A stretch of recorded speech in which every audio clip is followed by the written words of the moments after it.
मथेन वंदामी गुरुदेव। हाँ जी, हाँ जी। मथेन वंदामी मर साहब, हाँ सुख जी, सदा मर हाँ साहब। जी, हाँ जी। मथेन हाँ जी, स्वतंत्र जी, ठीक है। कृपा। हाँ जी। आज का विषय है धर्माभिमुख मनुष्य भव दुर्लभतम। दुर्लभतम, ये बिल्कुल करंट का है। मतलब जैसे बेकरी से ना ताजा ताजा निकला है। ये रात को लिखा गया है, तो मतलब कंप्लीट किया गया है, और फिर इन्होंने रात को जो है सुबह उठ के डाला है। Hot, hot from the press. बहुत ताजा है ये। हाँ। सभी प्राणियों के लिए चार परम श्रेष्ठ अंग हैं: मनुष्यता, धर्मश्रुति, धर्मश्रद्धा और संयम एवं तप में पराक्रम। ये चारों अंग उत्तरोत्तर दुर्लभ से दुर्लभतम। इन चारों अंगों की युगपत स्थिति किन्हीं विरले जीवों में पाई जाती है। ये बात इसलिए कही है कि ये सारे, किसी में मनुष्यता है तो धर्मश्रुति नहीं है, और धर्मश्रुति भी है तो धर्मश्रद्धा नहीं है, और संयम और तप में पराक्रम ये तो लास्ट में है। ये तो बहुत कम विरले ही लोग करते हैं। ये चारों ही अंग जो है किसी के अंदर ये आ जाए, ये तो बहुत ही विरले जीवों में होता है। विरले जीवों में जो ये कहे कि भाई उसमें मनुष्य के अंदर मनुष्यता भी है, धर्मश्रुति, धर्मश्रद्धा और संयम एवं तप में पराक्रम, सारे चारों चीजें होना जो है ना, युगपत। युगपत का मतलब कहते हैं साइमल्टेनियसली। साइमल्टेनियसली सारे इकट्ठे, युगपत स्थिति किन्हीं विरले जीवों में पाई जाती है। और सर्वप्रथम तो मनुष्य भव मिलना ही दुर्लभ है। ये तो मनुष्य भव ही दुर्लभ मिलना है, फिर मनुष्यता, धर्मश्रुति, धर्मश्रद्धा, संयम और तप में पराक्रम। ये मेन जो चार लाइनें है ना, ये उत्तराधीन सूत्र के तीसरे अध्ययन की है। तीसरे अध्ययन की धर्म आराधना के योग्य मनुष्य भव दुर्लभतम क्यों है? हाँ, तो जीव की चेतना जब तक मिथ्यात और अज्ञान से घिरी रहती है, तब तक वह पापों के अभिमुख बना ही रहता है। मतलब जिस जब तक उसकी जीव की चेतना जब तक मिथ्यात और अज्ञान से घिरी रहती है। देखो जीव क्या है, जीव की सारी बात यह है कि उसकी चेतना कैसी, चेतना निर्मल। हाँ, कितनी स्वच्छ हो गई है। मतलब जो चेतना है उसमें हमने क्या क्या उसमें गड़बड़ कर दी है, ऐसे संस्कार, ऐसी चित्त वृत्तियां, चेतना में चित्त वृत्तियां जो ऐसी आ गई हैं, और अज्ञान चेतना बन गई। अज्ञान चेतना, चेतना में कुछ नहीं हो रहा, उसका जो प्रभाव बाद में आ रहा है वही चेतना ज्ञान चेतना है। ज्ञान चेतना को हमने ऐसे संस्कारित कर दिया है, संस्कार ऐसे दे दिए हैं कि वह ज्ञान चेतना हो, और हमको वही ठीक लगता है जो हम कर रहे हैं। तो बात सारी आती है कि अपनी स्विच जो है ना, चेतना को ही साफ करना, और कुछ नहीं। आत्मा को क्या तो शुद्ध करना है, बात तो सारी चेतना की है, उस चेतना को ही शुद्ध करना है। तो पापों के अभिमुख बना ही रहता है। आत्मा तो शुद्ध है ही है। अब उसकी चेतना जो है ना, वो चेतना प्रभावित हो रही है। आत्मा को कुछ नहीं होना, सदा ही शुद्ध है। लेकिन उसकी जो फील्ड है ना, उस आत्मा की जो फील्ड है वही चेतना है। आत्मा का प्रभाव वो उसकी फील्ड है। वो उसका उसका उसकी फील्ड है। या इसको जैसे आप मैग्नेटिक फील्ड कहते हैं, यहाँ मैग्नेट पड़ा है, उसके आसपास प्रभाव है ना, आसपास प्रभाव है ना, जैसे चांद की चांदनी। हाँ, अब वो प्रभाव जो है, स्ट्रॉन्ग मैग्नेट होगा तो बहुत तेज होगा, और हल्का सा होगा तो वो भी क्या होता है। मैग्नेट कैसे बनता है? मैग्नेट के अंदर जो लोहा है, वो लोहे के जो पार्टिकल है अंदर, वो टेढ़े मेढ़े छितरे बैठ पड़े। मैग्नेट के अंदर कोई का मुंह, किसी का मुंह इधर है, किसी का इधर है, किसी का इधर है, ऐसे वो पार्टिकल टेढ़े मेढ़े पड़ेंगे। मैग्नेट में सही तरीके से, मैग्नेट में है कि सबका मुंह जो है ना एक लाइन में सीधा हो जाएगा। जो फ्रंट का होगा वो नॉर्थ पोल, जो उनका टेल एंड होगा वो साउथ पोल। इसका मतलब है व्यवस्थित कर दिया गया। व्यवस्थित है वो मैग्नेट, व्यवस्थित है वो मैग्नेट है। जो हाँ, बाकी लोहा है वो व्यवस्थित है। अब दो चार बार हाथ से उसको मैग्नेट को गिरा दो, तो उसका देखोगे कि उसका मैग्नेट की पावर कम होगी, और कुछ साल पड़ा रहे तो तब गलत। क्योंकि सब में ना टेढ़े मेढ़े होने की आदत है, सीधा ही करना मुश्किल है। किसी को भी सीधा लाइन में बिठाना, ठीक है, थोड़ी देर बाद देखोगे लाइनें टेढ़ी हो जाती है। अब कितनी कुर्सियां जमा लो, लोग आते हैं बैठते हैं, वो अपने हिसाब से थोड़े एंगल मोड़ देते हैं, देखोगे सारी कुर्सियां कोई इधर होगी कोई इधर होगी। ये आदत है। हमें टेढ़े मेढ़े होने में ही मजा आता है। जो ऑर्डरली है वो मैग्नेट है। हाँ, जो ऑर्डर लिया, और सीधे नहीं रह सकते हम। किसी चीज में सीधा आप चल रहे हैं तो सीधा चले, नहीं थोड़ा इधर थोड़ा इधर, इससे ये टेढ़े मेढ़े होने की जो आदत है ना, हाँ, नहीं वो है सबकी ना, ये किसी एक की बात नहीं है। जहां मर्जी फंक्शन कर लो, जो कर लो, जितनी मर्जी कुर्सियां जमा लो, एक लाइन में ऐसे बैठेंगे ऐसे बैठेंगे, जब वो आके लोग बैठेंगे ना, जो बैठेगा ना वो थोड़ा उसको अपने हिसाब से टर्न कर लेगा, कोई इधर मोड़ लेगा, सब टेढ़ा मेढ़ा कर देंगे। यदि ऐसे जीव को मानव भव की प्राप्ति हो भी जाए तो वो ज्ञानियों की दृष्टि में नगण्य ही माना जाता है, मतलब तुच्छ। नगण्य का मतलब बिल्कुल ना के बराबर। भले ही वह राजा हो या रंक, ग्रस्त हो या सैनी, अनाथ हो या सनाथ, इस प्रकार के जीव मानव धर्म के अभिमुख नहीं हो सकते। वो धर्म के, वो मानव धर्म जो है ना, उसके अभिमुख नहीं हो सकते, उधर उनका मुंह ही नहीं जाएगा। वो सन्मार्ग की तरफ बढ़ेंगे ही, उन मार्ग की तरफ चले। आप देखो ना कि वही लोहे के अंदर जो पार्टिकल टेढ़े मेढ़े पड़े थे, वो उसकी दिशा इधर, उसकी इसकी उधर है, तो उसकी पावर नहीं थी। वही सारे स्ट्रेट लाइन हो जाए तो उस पर पावर है। रस्सा कशी के अंदर जब जोर लगता है ना, इधर भी 10-11 आदमी है, उधर भी मान लिया 10-11 आदमी है, इधर एक साइड के ऊपर सबने जोर अपने एक समय के अंदर जो है ना, इसने अब लगाया, उसने बाद में लगाया, उसने ये लगाया, तो ढीला। अगर सबका जोर एक समय में लग जाए तो जीत जाते हैं। फर्क इतना ही, वो जीत जाएगा। क्यों? उसका सारा जोर एक समय में लग गया, एक समय में। अब ये भी है, अब जैसे ये चार हैं, कभी हम ये करें करें, जैसा है कि मनुष्यता आ गई, धर्म श्रुति है, धर्म श्रद्धा है, संयम है, ये सारे युगपत काम करेंगे इकट्ठे। और भगवान ने ये भी बताया कि जो सम्यक दर्शन, सम्यक ज्ञान, चरित्राणी, मोक्ष मार्ग, तीनों का युगपत, तीनों का युगपत, वो जो पावर बनेगी ना वो कार्य करेगी। कोई सम्यक दर्शन हो गया, उसका ज्ञान पूरा नहीं है, ज्ञान है तो उसके चरित्र में, आचरण में नहीं आया है, आचरण में नहीं आया, और आचरण में आ गया तो फिर आचरण में वो बाहर का ही आचरण है या वो अपने अंदर भी कर रहा है, अभियांतर यानी तप वगैरह भी कर रहा है।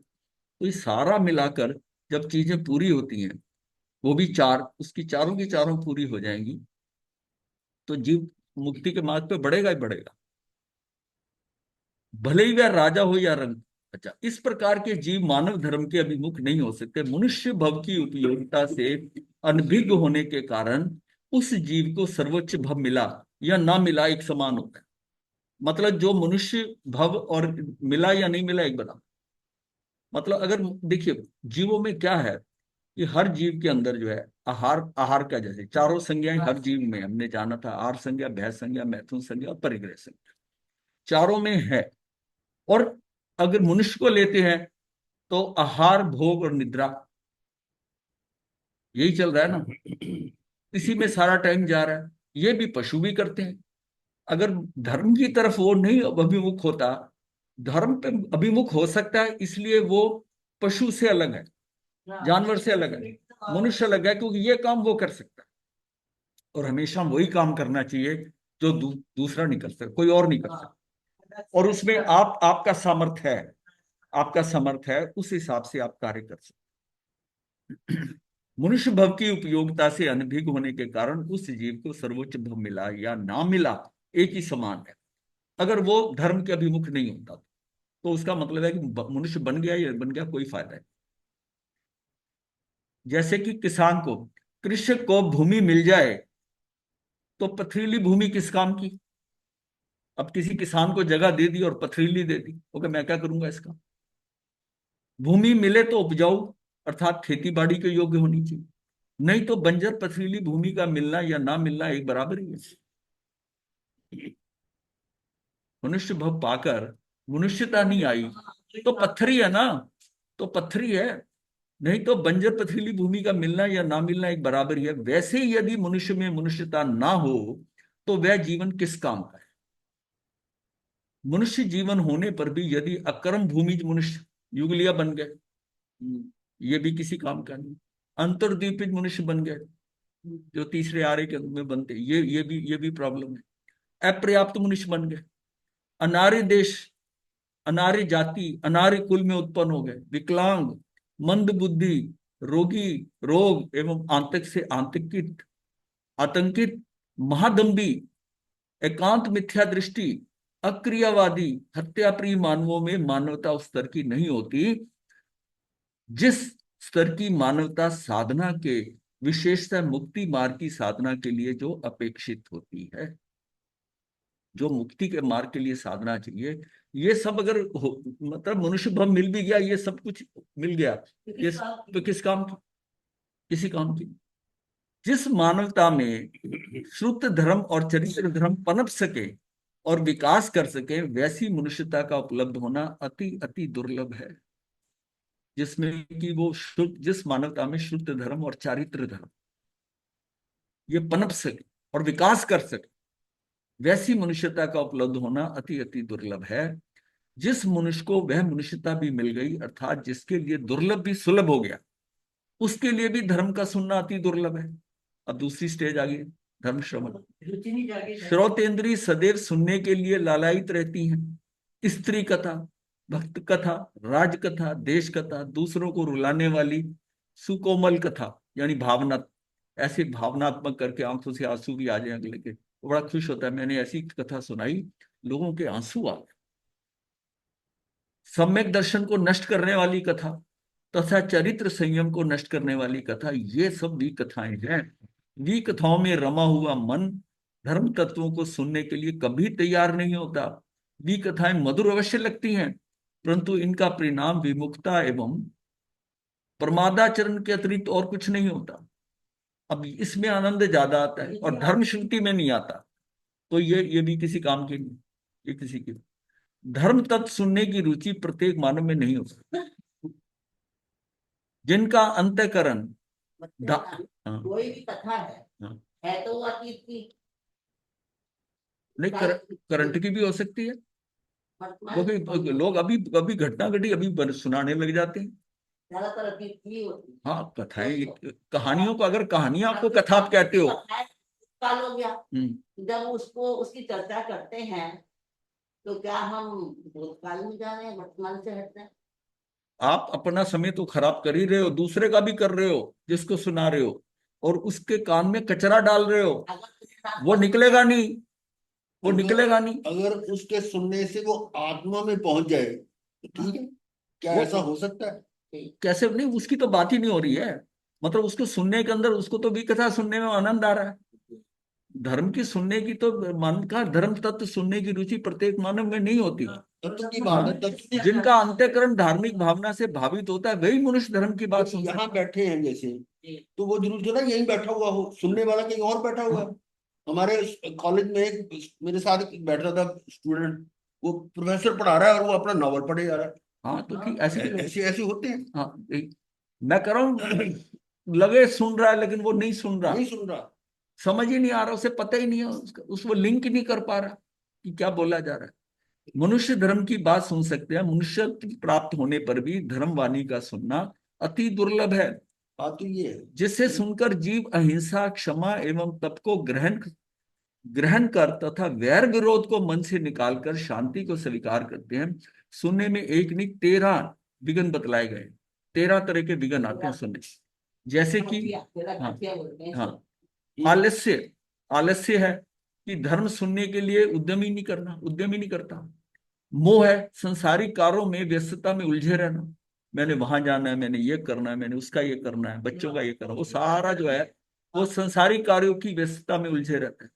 अवज्ञा, धर्म उद्देश्य के प्रति अवहेलना या उपेक्षा करना। नहीं, ये तो ऐसे ही है, ये तो इनकी बात को मतलब आप तो खुद कर नहीं रहा, औरों के आगे भी यही बात कर दे। हमेशा दूसरों का नुकसान होता है जब आप किसी दूसरे की बात करते हो ना, वो कितनी गहराई से उसको पकड़ रहा है, और आप पता नहीं किस इंटेंशन से कर रहे हो, वो पता नहीं कैसे समझ गया, और वो उससे दूर हो जाएगा। मतलब हम क्या कर रहे हैं, हम अपनी तो खराबी कर ही रहे हैं, पर हमें इसमें मजा नहीं आता अपनी खराबी से, हम लोगों का भी नाश करते हैं। और फिर आगे प्रचार आगे करते हैं, प्रचारक है ना, कुछ नहीं है, और ऐसे ही सबसे है। बड़ी बात है कि ये जो कानों से अंदर जाता है, इसकी निकासी नहीं है, निकल नहीं सकता।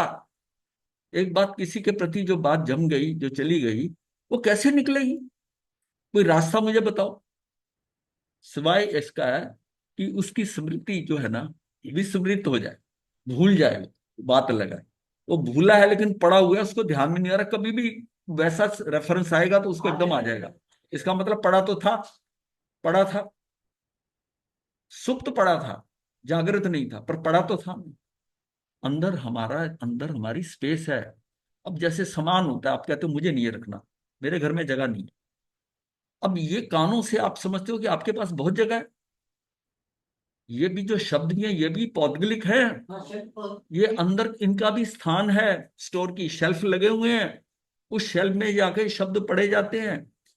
चाहे उसको हम बायोलॉजी में प्रोटीन लेयर कहते हैं, उन लेयर्स में जाता है। इसीलिए जो अब क्या है कि उस प्रोटीन लेयर के अंदर जो बचपन में चीजें गई थी वो तो बड़ी गहराई से गई थी, खाली स्थान में गई थी, वो तो प्रॉपर गई।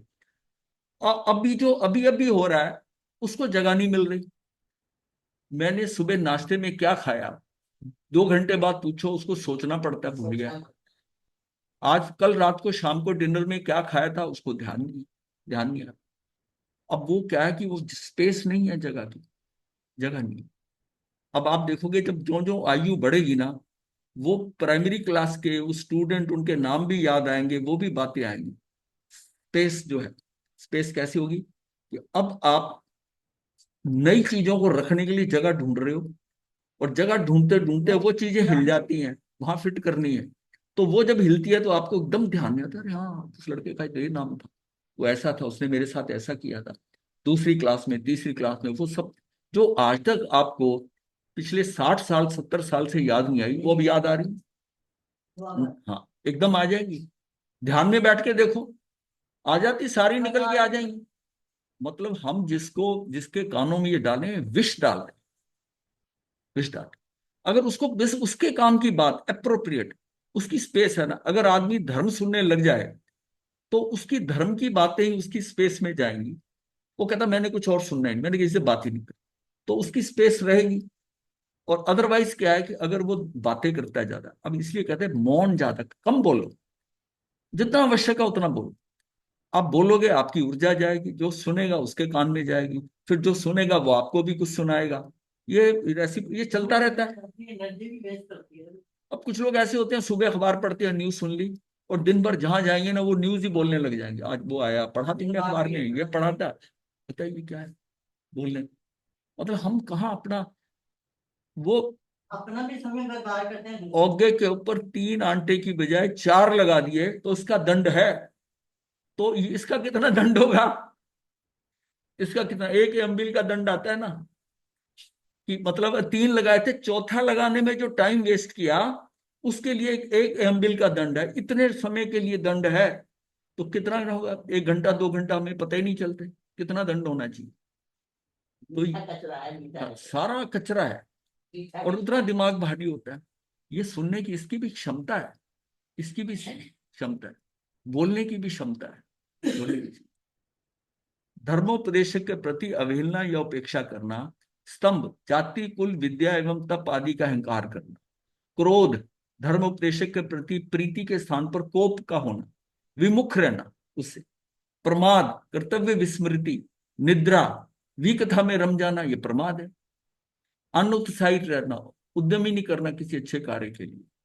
कृपणता क्या है, द्रव्य दान एवं समय दान में कंजूसी करना, किसी को थोड़ा सा, हाँ, हाँ। और भय क्या है, हाँ, कृपणता जो है, द्रव्य दान जो हो गया। भय, धर्मवाणी सुनने की इच्छा होते हुए भी किसी के डर से ना सुनना, और डर होता है। हाँ, यानी वो वॉन महाराज के पास सुनने चला गया, उनको पता चल गया तो नाराज हो जाएंगे कि ये वहां गया सुनने गया, ये वहां सुनने जाता है, करने जाता है। हाँ, शोक, इष्ट के वियोग से उत्पन्न होने वाला मानसिक दुख, इष्ट के वियोग से उत्पन्न होने वाला मानसिक दुख। धर्मोपदेशक के आवागमन से उनके नित्य होने वाले धर्मोपदेश से बेभान रहना। जब ये आदमी कहता मुझे तो पता ही नहीं चला, महाराज आए थे स्थानक में 3 दिन रह के चले गए, मुझे तो किसी ने बताया ही नहीं। भाई बताया नहीं, तुम वहां जाते हो क्या, तुम्हारे घर तो नहीं आएगा कोई, आपका लिंक है क्या वहां पर, सिस्टम है क्या कि अब बेभान रहे। व्याक्षेप, काम की व्यस्तता एवं अधिकता से उत्पन्न व्याकुलता, काम में ज्यादा व्यस्त होना भी, ये भी धर्म के लिए रुकावट, क्योंकि आपको इतना व्यस्त और अधिकता हो जाती है कि वो चाहते हुए भी वो काम नहीं कर पाते सही है। क्योंकि क्या है कि मैंने ये काम करना, मैंने वो करना, उसमें इतना व्यस्त होता है। कौतूहल का क्या है? खेल, तमाशे, नाटक, चलचित्र आदि देखने में उत्सुकता एवं व्याकुलता, ये देखना जरूर है। रमन, क्रीड़ा परायणता, धर्म से विपरीत कार्यों में जुटे रहना, वही सुख मानना। रमनता क्या है? लोग ये नहीं कि सेवा भाव। स्थानक के अंदर प्रवचन हो रहा है, कुछ लोग प्रवचन में अंदर नहीं बैठ रहे, बाहर जो नाश्ता पानी है ना उसकी टेबल पे खड़े हैं, वो कहते हैं कि हम सेवा करेंगे। अरे सबसे ज्यादा पहले अपनी सेवा कर, अंदर जाके बैठ। प्रवचन अंदर हो रहा है, वो भोजनशाला में लगे हुए हैं। जब स्थानक में आ ही गए हैं, ऐसे आपको हर स्थानक में 4-5 लोग मिल जाएंगे कि वो जो है ना वो भारी समय देंगे और इसको समझेंगे भाई हमारा तो सेवा कर देते हैं हमसे। अरे सबसे पहले अपनी सेवा करो। मतलब क्या है कि नदी किनारे प्यासे बैठे हो। इन 13 कारणों में से किसी एक कारण के उपस्थित होने पर मानव धर्मवाणी नहीं सुन सकता। इन 13 में से एक कारण भी हो तो नहीं सुन पाता। यदि उसके समक्ष अनेक कारण उपस्थित हो जाएं, फिर तो धर्म श्रुति दुर्लभ ही नहीं, नितांत दुर्लभ हो जाती है। मतलब एक कारण हो तो वही प्रॉब्लम करता है, और इसमें 13 में से 4-5 कारण मिल जाए उसको, तो फिर तो हो गया काम। और होता है, आप देखोगे 4-5 काम, अब देख के देखो पता चल जाएगा। जीव की चेतना जब तक मिथ्यात्व और अज्ञान से घिरी रहती है, तब तक वह पापों के विमुख बना ही रहता है। बात वही फिर आ गई कि जीव की चेतना जब तक मिथ्यात्व और अज्ञान से घिरी रहती है, तब तक वह पापों के अभिमुख बना ही रहता है। उसका ध्यान अब पापों की तरफ ही जाएगा। क्यों? मिथ्यात्व और अज्ञान है। मिथ्यात्व, यदि ऐसे जीव को मनुष्य भव की प्राप्ति हो भी जाए, तो वह ज्ञानियों की दृष्टि में तुच्छ या नगण्य माना जाता है। जैसे किसी वन मानुष को धन का भंडार मिल भी जाए, किसी गोरीला है ना, जंगल में घूमते हैं, मनुष्य की तरह ही लगते हैं गोरीला जो है, उसको धन दिखा दो, नोट वोट सारे दिखा दो। अब गोरीला को धन दिखा दोगे, उसके किस काम का? मगर क्या है ये, किस काम का मेरे? ये किससे क्या होगा? इससे क्या होता है? उसके लिए धन का भंडार मिला या ना मिला एक समान होता है। मनुष्यत्व की अपेक्षा जिन वाणी का श्रवण करना दुर्लभतर है, क्योंकि मनुष्य विकारों को उभारने वाली बातें अधिक रुचिकर होती हैं। जो विषय विकारों को, क्योंकि इंद्रियों का टेस्ट है, इंद्रियां जो है वो अपने अकॉर्डिंग वो उसको करना चाहती है, उसको उसको आत्मा से कुछ लेना देना नहीं। इंद्रियों का सिस्टम अलग है। और मन जो है ना, वो कर जाता है, खेल कर जाता है। उसको, वो भी इंद्रियों से ही जुड़ा हुआ है, उसको भी उसमें ज्यादा आनंद आता है, उसमें भी ज्यादा आनंद आता है। तो विषय विकारों को उभारने वाली बातें अधिक रुचिकर होती हैं, उनको धर्मशास्त्र सुनने के लिए पहुंचना सुगम नहीं है। कोई कहानी सुना दे, चुटकुला सुनाए, कितना हंसते हैं लोग, आनंदित होते हैं, याद भी रखते हैं कि महाराज ने क्या सुनाया। हाँ हाँ, ऐसी चीजें। तो धर्मशास्त्र सुनने के लिए पहुंचना भारी लगता है, धर्मशास्त्र सुगम नहीं है, क्योंकि साज बाज के साथ राग रागनियों को सुनना प्रिय लगता है, हारमोनियम के साथ ये करके। अब कई धर्म स्थानों में ये होता है, बाजे गाजे से वो सब हो रहा है, और भजनों को सुनकर मस्त हो जाते हैं, और उसी को बहुत से लोग धर्म या धर्मवाणी समझने लगते हैं। किंतु जिनवाणी वह है जिसके सुनने से सभी विकार शांत हो जाएं, अहिंसा, संयम, तप की भावना जागृत हो जाए, पारस्परिक वैर विरोध की मैत्री के रूप में बदल जाए। अब भजन है, ऐसी लय सुर चल रहे हैं, रागनी चल रही है, बड़ा आनंद आ रहा है, वो भजन ही सुनते जा रहे हैं, भजन ही गाए जा रहे हैं, और धार्मिक समझ रहे हैं अपने आप। वो मुझे बताइए कि वो जो भजन बोल रहा है या गा रहा है, उसको अंदर से क्या है? शाब्दिक है ना, शाब्दिक, शाब्दिक है। वो कानों का रसिया है, कितना छू रहा है वो अलग बात है। और जिसके छू रहा है उसको पहले ही पता है उस बात का, तभी उसको आनंद आएगा। कोई नया आदमी सुन के उसमें आनंद ले सकता है?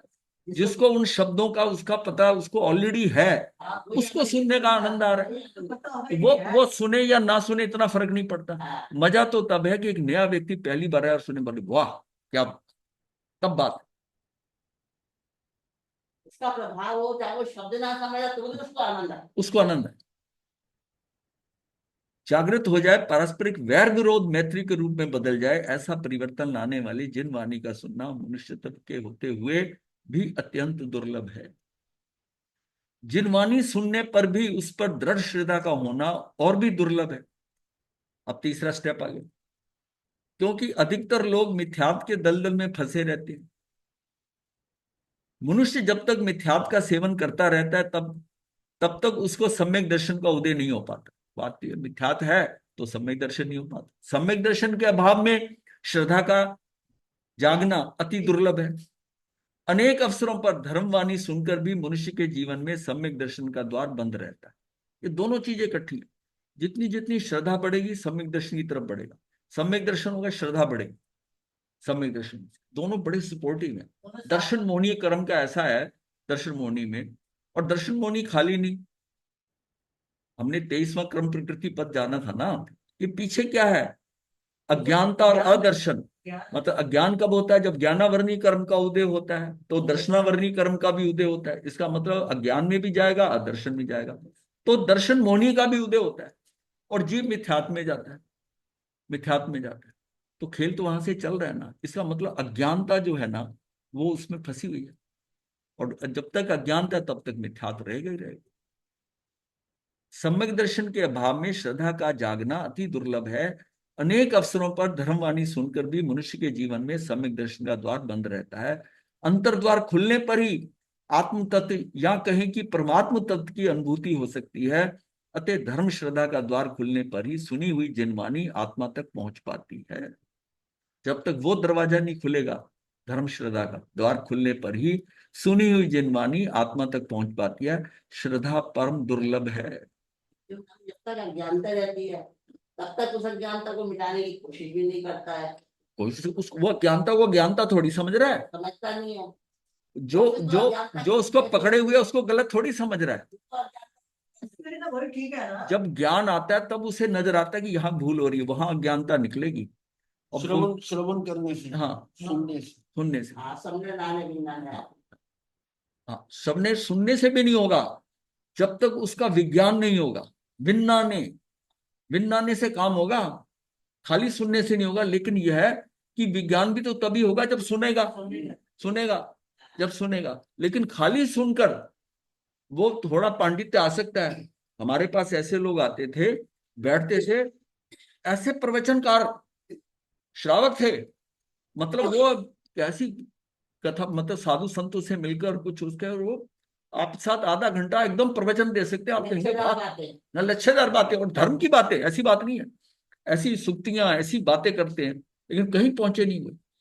जरा सा उनको टच करके देखो, वहीं देखो उनका गुब्बारा फूट जाता है। देखिए, प्रवचन देना तो बहुत आसान है, उसको अंदर ढालना ही मुश्किल है। अंदर ढालना मुश्किल है। अभी कितना आसान है कि सामने हम कर रहे हैं, तो ये कोई काम थोड़ी।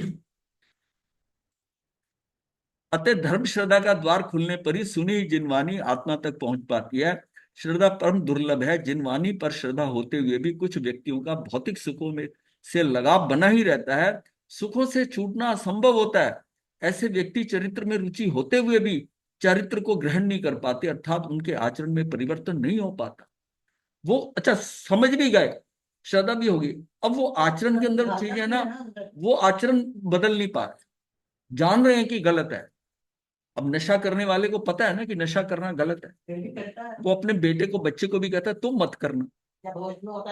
तब आप नहीं, बेहोशी में भी है, वो उसको उनको समझाता है, और समझाता है, लेकिन खुद छूट नहीं पा रहा। और ये बात भी मानता है कि गलत है, हमें तो बचपन में लग गई, हम तो ऐसा करने लगे, हमें तो मित्र ऐसे मिल गए, पर छोड़ नहीं रहा, समझ रहा है गलत है लेकिन छोड़ नहीं रहा। तो वो समझना किस बात का हुआ? पहले खुद छोड़े फिर दूसरे को। हाँ, मतलब उसको करने की पहले खुद छोड़ना। और माता ने कहा कि कहा जी क्या बोल रहे हैं? मत्स्यगंधा में गुरुदेव, गुरुदेव मेरा प्रश्न है कि जैसे आपने बताया कि चरित्र उनका वो नहीं हो पाता पूरी तरह से, हाँ, तो ऐसे जीवों को हम क्या अविरति सम्यक दर्शी कहेंगे कि उनको श्रद्धा तो है पर वो चरित्र का पालन नहीं कर पा नहीं रहे? नहीं नहीं नहीं, आवृत्ति सम्यक दर्शन तो सम्यक दर्शन वाले को ही कहते हैं। अब हाँ, वो तो उसमें क्या है, आवृत्ति इसलिए कि वो उसके अंदर प्रत्यक्षान नहीं आए, अब अप्रत्यक्षानी कर्म की चौकड़ी पड़ी हुई है, मतलब उसको सम्यक दर्शन तो हो गया, लेकिन उसने कोई नियम पचकान कुछ लेने को तैयार नहीं है। पर सम्यक दर्शन होना अलग बात है। तो अभी तभी उसको कहा अविरति सम्यक दर्शन, मतलब चौथा गुण स्थान है उसका, उसका चौथा गुण स्थान है। फिर आगे देश कीर्ति संयम वगैरह ये कुछ नहीं किया। कुछ नहीं लिया, वो समय से लगता है। अभी ये तो पहला स्टेप होता है कि जहां तक चौथे तक पहुंचना बहुत मुश्किल है। चौथे तक आने के लिए उसके अंदर मिथ्यात्व खत्म होगा, अनंता बुद्धि कषाय की चौकड़ी या खत्म होगी या उपशम होगी, उपशम होगी। चौथे पर पहुंच गए ना इस जीवन में, समझिए हमने तो जिसका चौथा हो गया ना, उसका काम हो गया। हमारे साहब, जैसा आपने कहा कि उसके अंदर आप प्रत्याख्यान की चौकड़ी पड़ी हुई है, तो उसको तोड़ा जा सकता है? हाँ हाँ, क्यों नहीं, इतने लोग तोड़ के अनंत तोड़ने तोड़ी है भाई। आप अनंत अनंत जो सिद्ध हुए हैं उन्होंने वो चौकड़ी तोड़ के ही गए हैं, ये फिर प्रत्याख्यान लिए आगे जाके। जितने साधु बने वो भी तोड़ के निकले हाँ, हैं। तोड़ के। द्रव्यतः ग्रहण नहीं कर पाते, अर्थात उनके आचरण में परिवर्तन नहीं हो पाता। अप्रमत्त भाव से संयम का पालन करना अति कठिन प्रतीत होता है। प्रमाद में तो कर रहे हैं, साधु तो बन गए। अब छठा गुण जो है प्रमादी संयत का है। हाँ हाँ, तो अप्रमत्त भाव से संयम का पालन करना अति कठिन होता है। सातवां, सातवें में टिक नहीं पाता। समय बहुत थोड़ा है। समय क्या है, 48 मिनट पार कर जाए तो केवल ज्ञान है। तो उसमें 48 मिनट क्या, 24 मिनट, 12 मिनट कितने को टिकता। वहां जाके थोड़ी सी धर्म की बात चर्चा हुई, फिर मन कहीं चला गया, फिर गिर गया वो, छठे सातवें में ही झूल रहा है। तो अप्रमत्त भाव से संयम का पालन करना अति कठिन प्रतीत होता है। आत्मा के प्रत्येक प्रदेश पर आठों कर्मों की वर्गनाएं अवस्थित हैं। उनका निवारण संयम और तप द्वारा ही संभव है। इंद्रियों के सुखों में आसक्त मानव संयम की आराधना नहीं कर सकता। जब इंद्रियों के सुखों में आसक्त मानव संयम की आराधना नहीं कर सकता, मतलब जो आठों के आठों कर्म है उनका निवारण करने के लिए संयम और तप चाहिए। संयम के अंदर वो नवीन कर्म नहीं बांधेगा, कम से कम बांधेगा, और तप में जो पुराने बंधे कर्म है उसको उसको करेगा।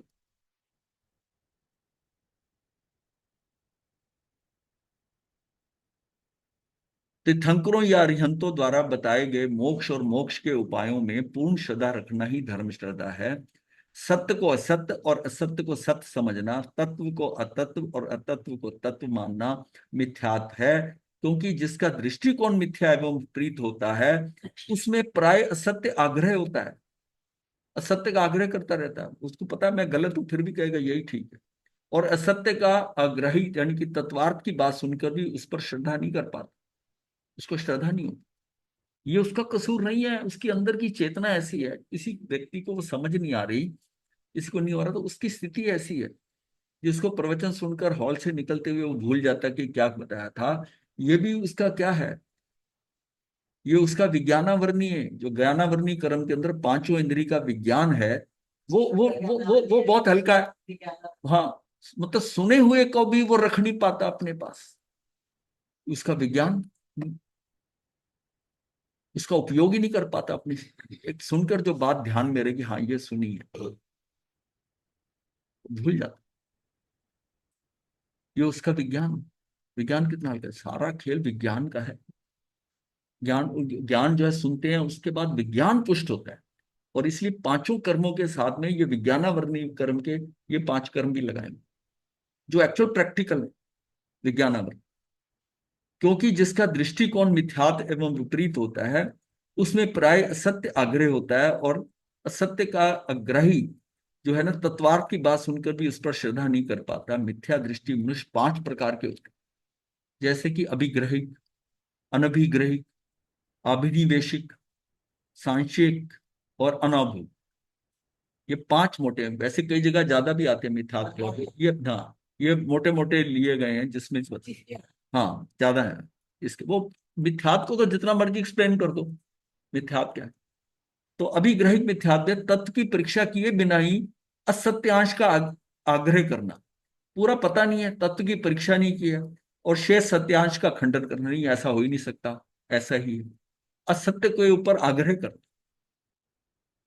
ये इसका बस बहुत हमने ना शॉर्ट में लिया है। इसकी डेफिनेशन तो बहुत बड़ी हो सकती है, पर अपने को ये समझना है कि तत्व की परीक्षा किए बिना उसमें जो असत्य का उसका आग्रह करना और अपनी बात पे अड़ जाना।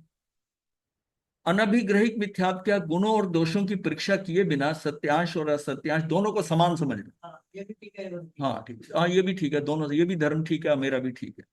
अभिनिवेशिक मिथ्यात्व, ये मिथ्यात्व लिखा, मिथ्यात्व अपने पक्ष को असत्य जानते हुए भी उसकी स्थापना के लिए दुराग्रह करना। अपने पक्ष को असत्य जानते हुए भी उसकी स्थापना के लिए नहीं, अपनी बात पे अड़े रहना कि राशि तो 3 होती है, हाँ हाँ, नो राशि और ले ली। हाँ एक और ले ली, और गुरु के मनाने पे अड़ गए। निन्नु बना था ना। हाँ तो शायद तुझे क्या नाम है, नाम? सांशिक मिथ्यात्व देवगुरु धर्म एवं आगमों के संदर्भ में संशयशील बने रहना। तीर्थंकर और अरिहंतों एवं सिद्धों के जो लक्षण बतलाए गए हैं वे देव हैं, उनका अस्तित्व विश्व में कहीं है या नहीं है, यह ऐसा डाउट होता है। संशय, संशय क्या है? किसने देखे सिद्ध?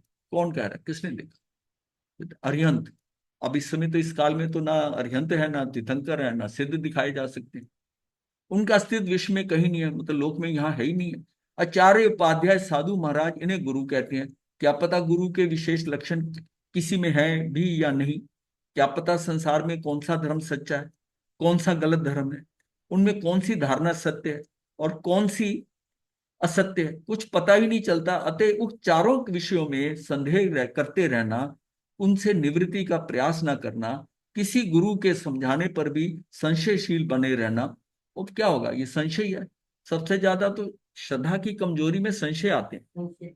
एक श्रद्धा है कि भाई ये भगवान ने, केवलियों ने ये बताया है, आगम में जो लिखा है ये बिल्कुल सही है, नहीं समझ में आ रहा ये मेरी भूल है। भैया ये बात बड़ी क्रिस्टल क्लियर होनी चाहिए दिमाग में कि उसमें कुछ गलत नहीं हो सकता। बाकी किताबों की मैं बात नहीं करता कि आगम आगम के अंदर है, जो बाकी लिखी गई है उनके अपने विचार भी हो सकते हैं, लेकिन आगमों में जो लिखा है वो तो बात सही है, और उन्हें तो गलत क्यों लिखते? और आपको आज समझ में नहीं आ रहा, जिस थोड़े दिनों बाद जबकि चर्चा समझ आता फिर बात आती कि वो ठीक लिखा था। अनाभोगिक मिथ्यात्व क्या है? अविकसित जीव जंतु पशु पक्षी आदि में जो मिथ्यात्व होता है वो अंतर्भोगिक यानी कि अनाभोगिक मिथ्यात्व कहलाता है। मतलब जिसको हम कहते हैं ना अग्रहित, अग्रहित है वो, उसने कुछ किया नहीं है लेकिन वो पड़ा हुआ, पीछे का पड़ा हुआ मिथ्यात्व उसका। उन जीवों में विशिष्ट समझ नहीं होती, उन्हें विशिष्ट समझ के बिना सम्यक दर्शन की उपलब्धि नहीं हो सकती। सुदेव, सुगुरु, सुधर्म और आगमों में विश्वास रखना, अथवा जिस गुण के विकास से अखंड सत्य की प्रतीति हो, अथवा जिस गुण की उपलब्धि होने पर हे अर्थात छोड़ने योग्य, मतलब वो ऐसा ज्ञान हो जिसमें हमें बड़ी क्लैरिटी हो जाए कि जिस गुण की उपलब्धि से कि ये चीज हे है, ये छोड़नी है, ये उपादेय है, ये ग्रहण करने योग्य है, और ये गे तत्व ये जानने योग्य है, ये पूरी क्लैरिटी हो जाए कि ये गलत है पर इसका क्या है, छोड़ने योग्य है, पर ये जानने योग्य होगी तभी छोड़ने योग्य होगी ना। फिर उपादेय ये ग्रहण करेंगे, इसमें ये बात ठीक है, उसको ग्रहण कर लो। और गे तत्व जानने योग्य यथार्थ में, क्योंकि पहले आप गे तत्व से जानोगे फिर उसमें डिसाइड करोगे कि ये हे है कि उपादेय है। पहले जानोगे ना, जानोगे, जानते हुए अगर निष्पक्ष हो तो फिर आपको बात समझ में आ जाएगी। अगर निष्पक्ष नहीं हो तो आपको अपनी रुचि के हिसाब से वैसा चीज नजर आएगी, और उल्टा भी कर दोगे कि जो चीज छोड़ने योग्य है उसको ग्रहण कर लोगे। इन गुणों का विकास करना ही सम्यक श्रद्धा है। इनके बिना धर्म के प्रति बहुमान नहीं बढ़ता, अतः धर्म श्रद्धा परम दुर्लभ है। मिथ्यात्व के क्षण या उपशम में यह श्रद्धा प्रकट होती है। श्रद्धा प्रकट होने पर मनुष्य में धर्म के प्रति रुचि बढ़ती है। अब जब श्रद्धा हो जाती है ना, जिस पे भी श्रद्धा हो जाए, गुरु पे श्रद्धा हो जाए, जिस, मैं कह रहा हूं एक एक पुस्तक होता है, एक नावल होता है, उसको पढ़ता है, उसको बड़ा अच्छा लगता है, वो पता नहीं कितने लोगों को रिकमेंड करता है, उसकी श्रद्धा इतनी होती है कि उसके हिसाब से उसको बड़ी जची है ये किताब, बहुत जची है।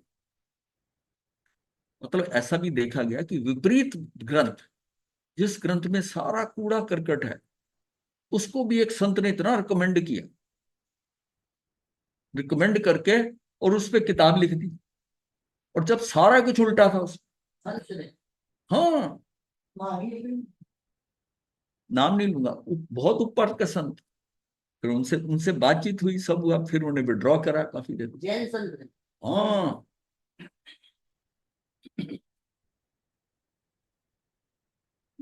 मतलब ऐसे कि वो सारे आक्षेप महावीर पे थे और उसको बहुत लाइक करा। महावीर को एक साधारण पुरुष ऐसा, उसका करेक्टर ही उसका करेक्टर को किसी नॉन जैन ने विकृत करके कोई किताब आज से 50-60 साल पहले लिखी होगी, और उस पुस्तक को कहीं से किसी ने लाके दी, देखिए महाराज ये पढ़ के देखो। और वो खुद ही उसमें लिखते हैं कि एक बार किताब हाथ में आई, मेरे तो छोड़ने को मन ही नहीं किया, और उसमें सारा कूड़ा करकट था, बहुत गलत। बहुत गलत। मतलब ऐसा है कि महावीर जो है रामलीला देखने गए, वहां लक्ष्मण और सीता वो बेहोश हो गई। हाँ, हाँ। तो वो जो है ना, ऐसी बातें लिखी हुई थी कि उसको एक मामूली इंसान शो करा हुआ, और वो किताब आउट ऑफ मतलब खत्म भी हो गई। किसी के पास बहुत पुरानी पड़ी थी, उसने लाकर महाराज को दी, उन्होंने उस बुक के ऊपर नई किताब छपा दी, अपना मसाला लगा। बड़ा मतलब रोंगटे खड़े होते हैं। मतलब ये कौन कर देगा? इसलिए मतलब अब मैं उसे गलती नहीं मानता, मतलब इसका मतलब है कि बिना मतलब बहुमंत्र धर्म श्रद्धा जो है ना, हाँ, उसका मतलब उनको वो चीज उसको प्रती थी, अंदर की रुचि वैसी थी। खुद तो श्रद्धा बेस्ट है, दूसरी हाँ, श्रद्धा बेस्ट है। ये कैसे हुआ समझ नहीं आया, लेकिन एक बात जरूर है कि जब उन्होंने रियलाइज करा, उन्होंने विड्रॉ कर, उन्होंने कहा मेरे से भूल गई। ये चेंज जो है ना, ये बहुत इंपॉर्टेंट था। उन्होंने मतलब उसको एग्री करा। ये बड़ी बात। ये बहुत बड़ी बात है, बहुत बड़ी बात। हाँ, भूल तो भूल मानना। श्रद्धा प्रकट होने पर मनुष्य में धर्म के प्रति रुचि बढ़ती है, उसे उन्मार्ग त्याग कर सन्मार्ग पर चलना प्रिय लगने लगता है, धर्म के प्रति श्रद्धा पुष्ट होने लगती है। मतलब मैं जब वो किताब वो मेरे पास आई थी, मैंने उसको थोड़ा देख कर मैंने बंद कर दी, फिर गुरुदेव ने पढ़ी, मतलब फिर उसके बाद में ना मुझे मन में यही विचार आता रहा कि उनको ऐसे लगा क्या है इसमें, अच्छा क्या लगा क्या? अब 35-40 वर्ष का संयम हो और वो ऐसा करे तो बड़ा अंदर से होता था। लेकिन फिर समझ में आया कि ये दृष्टि ऐसी होती है, जो व्यवस्था में पड़ा था कि इसकी 1000 किताबें और छपनी थी, वो छप गई। और सबसे बड़ी बात है, जब हमें पता चला उसका इंग्लिश में ट्रांसलेशन हो रहा था, विदेशों में भेज, और जो ट्रांसलेशन करने वाला था वो आ गया, वो बात करने आ गया, वहां से बात निकली। उसको रोका कि तूने ट्रांसलेशन नहीं करना है इसका। तो फिर बस ये व्यवस्था में पड़ी होती हैं चीजें, और फिर बाद में रियलाइज हो गया सबको कि नहीं, गलत है, गलत। फिर नहीं बना था। हाँ, नहीं नहीं, वो तो यार जब चुकी थी। नहीं नहीं, इंग्लिश वाली इंग्लिश वाली मतलब हिंदुस्तान में तो है, बाहर वाले भी जाने कि हम क्या है। मतलब महावीर की धज्जियां उड़ाई हुई थी, ट्रांसलेशन कर दिया था, किससे? छपाई नहीं। ये ट्रांसलेशन हुआ ही नहीं था, कर रहा था। बात हुई मेरी उससे, उसे उन्मार्ग त्याग कर सन्मार्ग पर चलना प्रिय लगने लगता है, धर्म की। ये मैं इसलिए बात बता रहा हूँ, वैसे नहीं कोई बता रहा, कि दृष्टि कैसी हो जाती है उस समय, जो कार्य होना है व्यवस्था, इसमें कोई दोषी नहीं मैं मान रहा किसी को, और फिर रियलाइज भी कर लिया कि गलत है, ठीक। धर्म के प्रति श्रद्धा पुष्ट होने लगती, अहिंसा, संयम और तप इस त्रिवेणी संगम का नाम ही धर्म है। धर्म के प्रति श्रद्धा होने पर भी सभी मनुष्य उसमें पुरुषार्थ नहीं कर पाते, क्योंकि केवल श्रद्धा रखना एक बात है और उसके लिए पराक्रम करना, उसको जीवन में कार्यान्वित करना दूसरी बात। हाँ, वो कार्यान्वित नहीं होता। हाँ, क्रियान्वित नहीं होता। क्यों नहीं? कि धर्म के प्रति श्रद्धा होने पर भी सभी मनुष्य उसमें पुरुषार्थ नहीं कर पाते, वो ऐसे पड़ा रहता है, ऐसे जानता हूं। ये वो यथा प्रवृत्तिकरण वाले होते हैं, ये ऐसे ही लोग आगे जाके। साधक में संतोष वृत्ति, संकल्प बल और अनुद्विग्नता, यानी कि अनउद्विग्नता की स्थिति की अनिवार्यता है। साधक में संतोष वृत्ति और संकल्प बल की, और उद्विग्न ना हो, जल्दी भड़के नहीं, क्यों ना हो, ये अनिवार्यता है। चित्त में व्याक्षेप या व्यामूढ़ता का ना होना ही संयम प्रवृत्ति में कारण है। बहुत से लोग संयम में रुचि रखते हुए भी उसे स्वीकार नहीं कर पाते। संयम में रुचि है लेकिन नहीं स्वीकार नहीं करेंगे। आत्मा का शुद्ध अवस्था में रहना ही धर्म है। संसार का मार्ग विषम वक्र है, धर्म का मार्ग सरल सहज है। जहां सरलता है वहां शुद्धि है, शुद्धि ही धर्म का फल है। बस जीव जीव हाँ वही पॉइंट आ रहा है। जहां सरलता है वहां ही शुद्धि है, शुद्धि ही धर्म का फल है। यद्यपि धर्म संवर और निर्जरा का कारण है, तथापि धर्म की आराधना करने वाला पुण्य का बंध भी करता है। वो अपने को धार्मिक समझ रहा, पुण्य का बंध करता है। पुण्य तथा शेष रहे हुए कर्मों में से या सराग संयम से जीव देव गति भी प्राप्त कर लेता है, किंतु वहां से चवित होकर यानी चव करके जब वह पुण्य मनुष्य भव में आता है, यदि उसका नामकर्म और गोत्र कर्म में अशुभता अंश ना हो तो उसे सर्वोत्तम 10 अंग अन्यास ही प्राप्त हो जाते हैं। वह 10 अंग इस प्रकार। अब क्या है कि नामकर्म और गोत्र कर्म ये उसके अगर सही है, वो पिछले भव में देव गति में भी बंधेंगे, मनुष्य भव में। वहां जो लिखा वहां ना, से धर्म की आराधना करने वाला पुण्य का बंद करता है, पुण्य के बंद हो जाता है। हाँ कर बोल करता नहीं। हाँ नहीं, पुण्य का बंध उसकी आराधना करना ये उसको व्यवहार में ऐसे ही बोला जाएगा, करता है। व्यवहार में आपको निश्चय में ज्यादा नहीं ना घुसना। नीचे नहीं, हाँ आराधना मतलब जब हम कहते हैं करता है, पुण्य करता है, तो फिर वही बात शब्दों में अटके हो गए। धर्म की आराधना कर रहे हो ना। हाँ धर्म धर्म की आराधना मतलब पुण्य बंद नहीं कर सकता। नहीं नहीं, यदि उसमें वो खुद समझ रहा है ना मैं धर्म की आराधना कर रहा हूँ, हाँ, मेरी धर्म की आराधना हो रही है। पुण्य बन जाता है। पुण्य बंधता है या पुण्य बांधता है, इसको क्यों इसमें क्यों पड़े हुए हो? फर्क फर्क तो मैं भी जानता हूं, लेकिन समझने के लिए ऐसे तो आगम सारे हैं व्यवहार में लिखे हुए हैं कि पाप नहीं करना। अगर आप बिल्कुल निश्चय को ही पकड़ के चलोगे तो गड़बड़ हो जाएगी। मैं वो बात नहीं करता, यहाँ तो निश्चय वाली हाँ हाँ कोई ऐसी बात नहीं। उसमें क्या मथे है? बनना महाराज जी।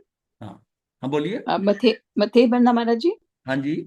हाँ जी, अभी जैसे आपने श्रद्धा के बारे में बताया, हम्म, तो जो मतलब ऐसे आपने बताया वो बहुत ठीक है, लेकिन जैसे श्रद्धा भी सबकी करेक्ट है वो कैसे पता चलेगा?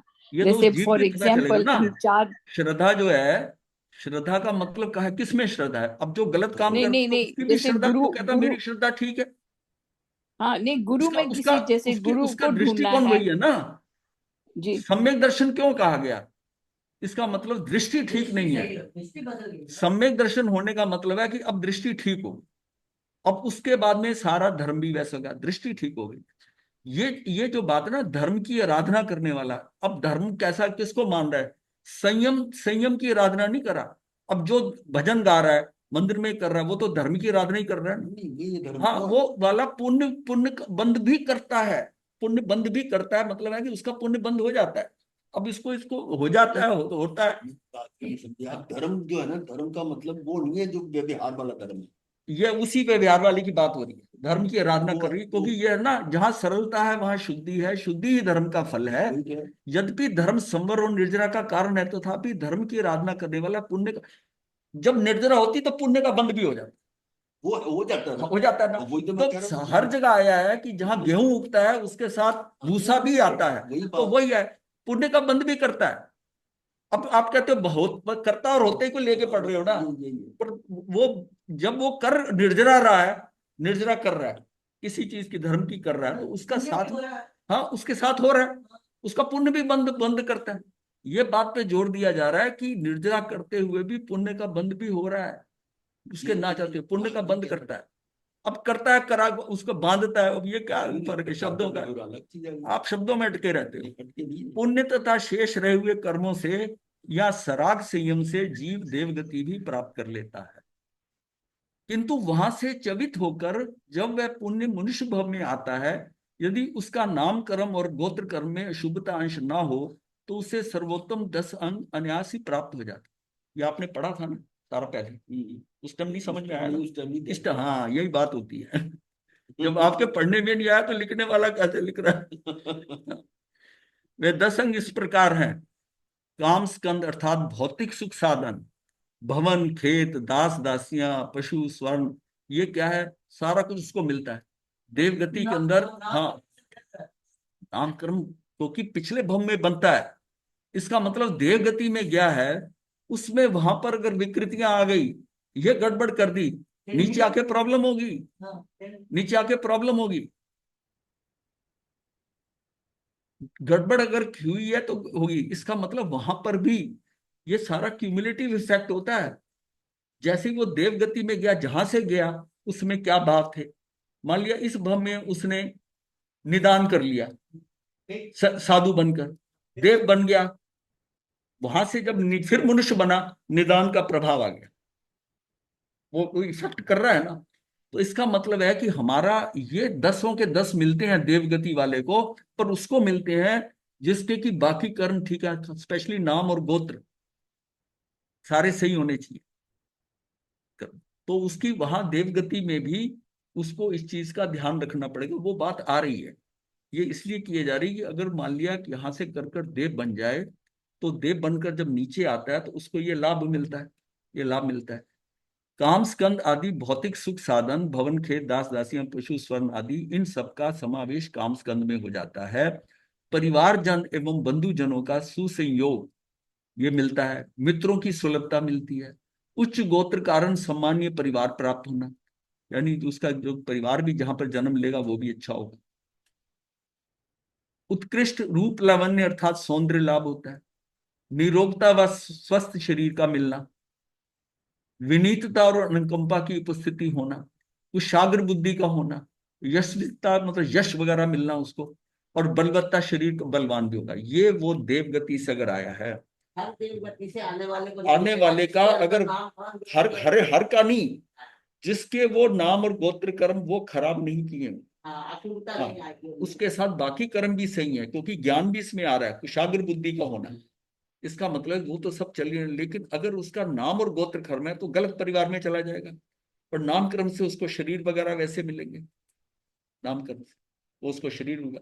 अब जो जीव सुलभ बोधि दुर्लभ बोधि है, अब हमने ये अभी बात की थी ना, तो उससे वहां से वो जो आता है पुरोहित का पुत्र, जो अभी हमने कथा की है, जिसको बताई है, तो उसको कौन सा परिवार मिला? रूप तो बड़ा सुंदर मिला, और वो रूप सुंदर मिला और चंडालिनी का बेटा बना। अब सेठ के घर जो सेठानी को हुआ, उसका रूप खराब है पर उसका गोत्र कर्म अच्छा था, गोत्र अच्छा था और नामकर्म खराब था। ये जो कहानी वो पूरी है ना, इसको अगर पूरा ध्यान से आप सोचोगे ना, ये समझना है कि ये परिवर्तन कैसे होते हैं मेरे, कि वो उसका ये हो गया। अब क्या है कि उसमें जब उदय आता है, अब वो गोत्र कर्म जो है ना, जितना खराब था वो वहां पैदा हो गया, अब गोत्र कर्म उसका अच्छा है, अब जो काल में आ रहा है, तो अदला बदली हो गई, नहीं तो अदला बदली नहीं होती। जब उसकी शादी होने लगी फिर गड़बड़ हो गई, तो हमने चाहे लिखा है उसमें कि देव के कारण हुई, देव ने उसकी माता के मुंह से निकाल दिया कि ये तो चंडालिन का बेटा है, वो फिर पलट गया, गोत्र कर्म फिर खराब हो गया। श्रेणिक राजा का दामाद बन गया, फिर सेठ के घर गया, गोत्र कर्म फिर ठीक हो गया। मेरा समय उठा था हाँ कि गोत्र कर्म क्या ऐसे अदला बदली। हाँ, ये जो हमारी कंपनी खराब मिल जाती है, एक व्यक्ति बहुत अच्छा था, तो बहुत बंधन गोत्र कर्म का उसकी ये एक गोत्र कर्म को सिर्फ जन्म का ही गोत्र मत समझो, जिनके साथ मेरे संबंध आगे चलकर हो रहे हैं वो कैसे व्यक्ति हैं, मेरी कंपनी खराब हो जाए। नहीं तो गोत्र कर्म के साथ वो क्षेत्र और समय का भी प्रभाव रहता है क्या, कि कब कौन सा गोत्र कर्म ऊंचा उदय में आएगा, कब कौन सा नीचा। ये तो काल के अनुसार है ना गोत्र कर्म का, वो तो जैसा जैसा गोत्र कर्म, ये थोड़ी कि एक बार बना हुआ है, गोत्र कर्म के भी वो जो है परमाणु वो क्षय हो रहे हैं ना, जैसे जैसे गोत्र, जैसे आयुष खत्म हो रही है, गोत्र कर्म है। अब जो आया वो शुभ आ गया, गोत्र कर्म का शुभ का अशुभ भी हो जाता है, अशुभ का शुभ भी हो जाता है। गोत्र कर्म में है, लोगों की कंपनी खराब हो गई, बिल्कुल उल्टे सीधे काम करने लगे, फिर एक गुरु मिल गए, उन्होंने उसको सुधार दिया, और फिर उसको उसको गुरु की कंपनी मिल गई, दीक्षा हो गया, अब उसका गुरु के साथ साथ में उसका गोत्र कर्म ठीक हो गया। उसके बाद भी कभी अशुभ आया। हम गोत्र कर्म सिर्फ जन्म से बांध लेते हैं, जन्म समझते हैं, मैं बताऊं जन्म से खाली नहीं समझ, हमारी क्या क्या कंपनी कैसे कैसे हम कर रहे हैं, कैसी विचारधारा, कैसे लोग मिल रहे हैं हमें, हमें अच्छे से अच्छे लोग मिलते रहे तो समझो गोत्र कर्म अच्छा है। आपको एक अच्छा गुरु मिल गया, फिर और गुरु मिल गया, और ज्ञानी गुरु मिल गया। गोत्र कर्म परिवर्तित होता रहता है, शुभ का अशुभ, अशुभ का गोत्र कर्म एक सॉलिड नहीं है। सेठ के घर पैदा हुआ, शराब पीकर नाली में लौट रहा है, अब उसको गोत्र अच्छा उसका, उसको कैसे डलेगा। फिर मेरा प्रश्न वो है कि जैसे गोत्र कर्म में परिवर्तन हो रहा है, कभी उच्च में हो रहा है, कभी नीचे में जा रहा है, कभी अशुभ में जा रहा है, कभी शुभ में जा रहा है। हाँ ठीक है, तो जो गोत्र कर्म जो बंधा है, हाँ तो वो तो एक ही बार वो सॉलिड थोड़ी बंधा है, उसके परमाणु है ना, वो तो बांधे हुए हैं। अब मैं, आदिकर्म के जैसे आप समझो ना, उसकी मैं हर स्थिति के अंदर 7 कर्म बांध रहा हूँ, हर समय 7 कर्म बांध रहा हूँ, हाँ 7 कर्म बांध रहा हूँ। आयुष एक बार बांध रहा हूँ, आयुष एक बार बांध रहा हूँ। अब जब 7 कर्म हर समय के अंदर बंध रहे हैं, जितने भी कर्म है, मतलब जब मैं ज्ञानावर्णी कर्म का किसी को स्वाध्याय करता रोकता हूं, तो उसमें ज्ञानावर्णी कर्म तो ज्यादा बंधेगा। बाकी कर्मों में डिस्ट्रीब्यूशन कहीं ये नहीं लिखा कि इस कार्य से 2 बंधेंगे 3 बंधेंगे। जो हमने जाना था कि जब कर्म बंधते हैं तो 7 या 8 बंधते हैं। सब में अब ये होता है किसमें कौन सा कम, किसका कौन सा कम। अब उसी हिसाब से उसकी वो खत्म हो रही है। ऐसी आयुष का, ऐसी सब, मतलब उसको समझे ना। ठीक है, ये सब अब समझ। इनमें घाती व अघाती कर्मों के अनुसार तरतमता पाई जाती है। मतलब उसके घाती कर्म और अघाती कर्मों के अनुसार उसकी घाती कर्म कैसे है। अघाती कर्म हमारे पिछले जन्म के ही हैं, तो इनमें घाती व अघाती कर्मों के अनुसार तरतमता पाई जाती है। ये जो उसको 10 मिलते हैं ये चीजें, हाँ इसमें भी तरतमता हो जाएगी। कैसे उसके घातियां बलवत्ता है, इसका मतलब नहीं है कि वो बाहुबली की तरह पहलवान बन गया। अब उसने जैसा किया है उसका थोड़ा शरीर ठीक है, ऐसा हो सकता है। कर्म के अकॉर्डिंग हो। ये हाँ, ये कर्म के अकॉर्डिंग होगा। अब देखिए ना, वो चक्रवर्ती बना भरत, और जो उसका बल था वो बाहुबली में ज्यादा था। वो तो जब मुकाबला हुआ तो हर बार बाहुबली का ऊपर हैंड था। अब देखा जाए तो वो चक्रवर्ती बना, उसका बहुत होना चाहिए, लेकिन बल के हिसाब से वो डाउन था। इसका मतलब उसके पीछे जो चलता आ रहा था उसके श्री बल का, वो इसका बाहुबली का ज्यादा था। सुंदरता में भी ये कामदेव था बाहुबली, ये चक्रवर्ती नहीं बना, बट रूप में बहुत ज्यादा था। एक प्रश्न है, हाँ, जैसे ये गोत्र कर्म में अशुभ शुभ होता रहता है। होता रहता नहीं, मैं कह रहा होता रहता। वो जैसा कर्म है, ये भी हो सकता है कि जैसे कर्म बांधे उसका लगातार वैसे ही चल रहा है। ये हर एक के साथ नहीं है। उसके कर्म कैसे बंधे, कैसे गोत्र कर्म में हो रहा है। ये स्टैटिक नहीं है, ये डायनेमिक है। ये एक जगह एक बार बांध लिया वो लाइन नहीं आज लग गई जिसकी है, प्रशंसा हो रही है, कल को उसी की तूतू हो रही है। हो रही है। हाँ, तो नामकरण का यही नामकरण का दोष हो गया ना। एक अब नामकरण बदल गया, आज गले में हाथ डल रहे थे, हाँ, फिर जूते पड़ते हैं। और ये वन टाइम थोड़ी है कि मेरा नामकरण बंद हो गया तो मेरा झंडा ऊंचा ये रहेगा। बहुत बड़ा समाधान हुआ है।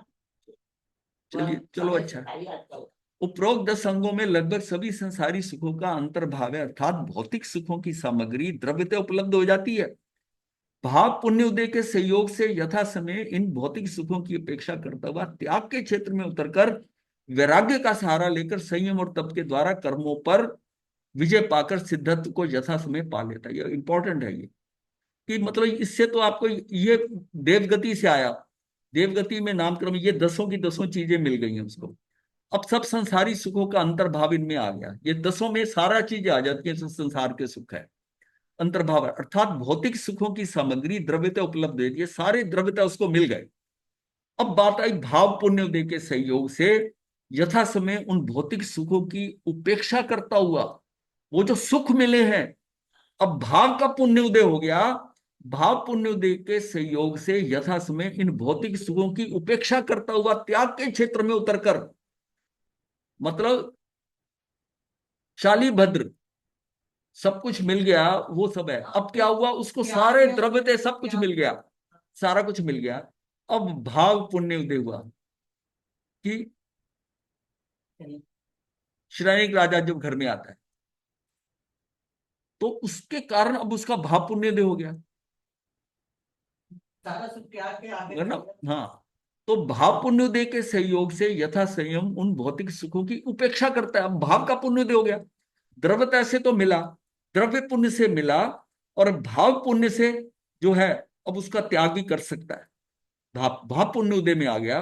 भाव पुण्योदय के सहयोग से यथा संयम समय उन भौतिक सुखों की उपेक्षा करता हुआ त्याग। अब पहले भौतिकों की कैसे उपेक्षा करी, मैं रोज की एक एक पत्नी छोड़ूंगा, और फिर जिस टाइम धन्ना आया तो सारी छूटी।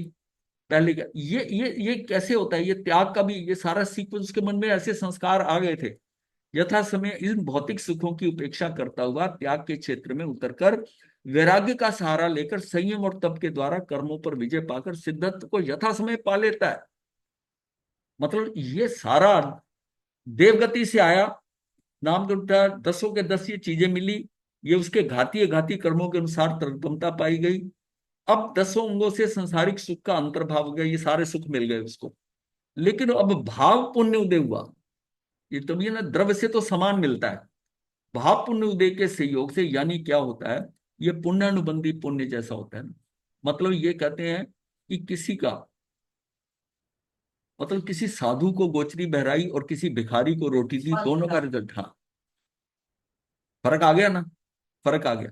तो भाव पुण्य दे के सहयोग से, और भाव कैसे देते हुए भी ये भाव हो कि मुझे फिर मौका मिले, अहोभाव अनुमोदना का भाव हो जाए, आज मुझे अवसर मिला बहुत अच्छा, मुझे फिर भी अवसर मिले। एक एक ये भाव है कि ये आ गए थे तो देना ही पड़ा, ठीक है, वो देखिए वो वहीं का वहीं खत्म हो जाएगा।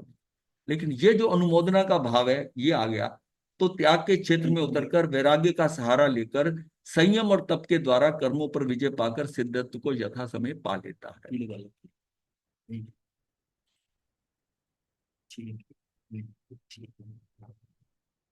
मतलब इस सारे का जो सब्जेक्ट है ना, उसमें हम लिख रहे हैं कि, तो अब हम मनुष्य को लेकर चल रहे हैं, ये अपने भव से लिखना पड़ा है कि मनुष्य भव में वहां से कैसे ये 4 गुण आने के बाद मनुष्यता ये आकर, अब उससे करते हुए देवगति में भी चला गया, देवगति से आकर ये भी पा लिया, फिर उसके बाद में उसको उसका त्याग करना उपा में।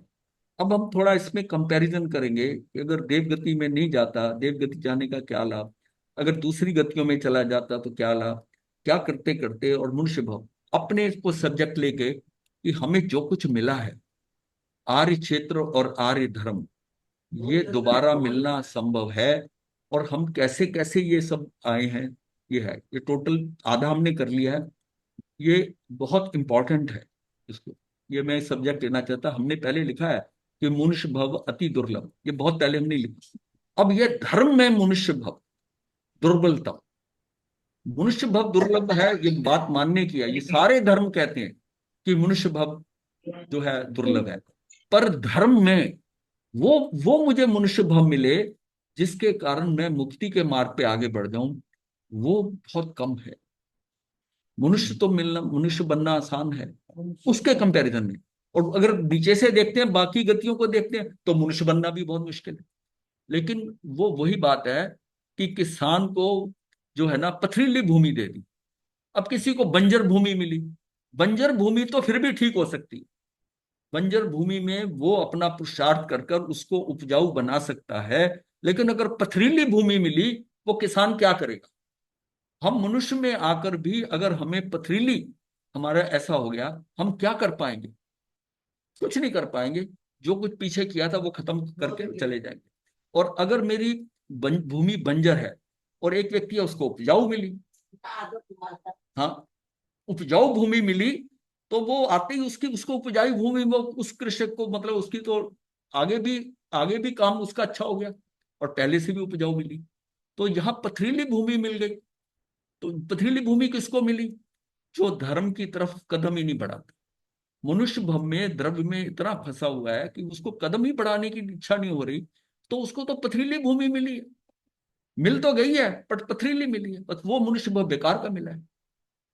बस ये बात करूंगा। पथरीली भूमि से उसके अंतःकरण भी लिया है इसमें, हाँ दृष्टि और अंतःकरण। हाँ, उसको समझना है आपने, ये जो नमो नमो सिद्धाय नमो आयर्यं नमो विद्याय नमो दयस्पदाय यतारि मंगलम हरिहंतामंगलम सिद्धामंगलम साधुमंगलम केवली फलतो धम्मो मंगलम यतारि लघुत्तमा हरिहंता लघुत्तमा सिद्धा लघुत्तमा साधु लघुत्तमा केवली फलतो धम्मो लघुत्तमा यतारि शरणं प्रपद्यामि हरिहंते शरणं प्रपद्यामि सिद्धे शरणं प्रपद्यामि साधु शरणं प्रपद्यामि केवली फलतो धम्मं शरणं प्रपद्यामि। 4 शरण सुपरिणं करके बहुत मथे बंदा मत जी।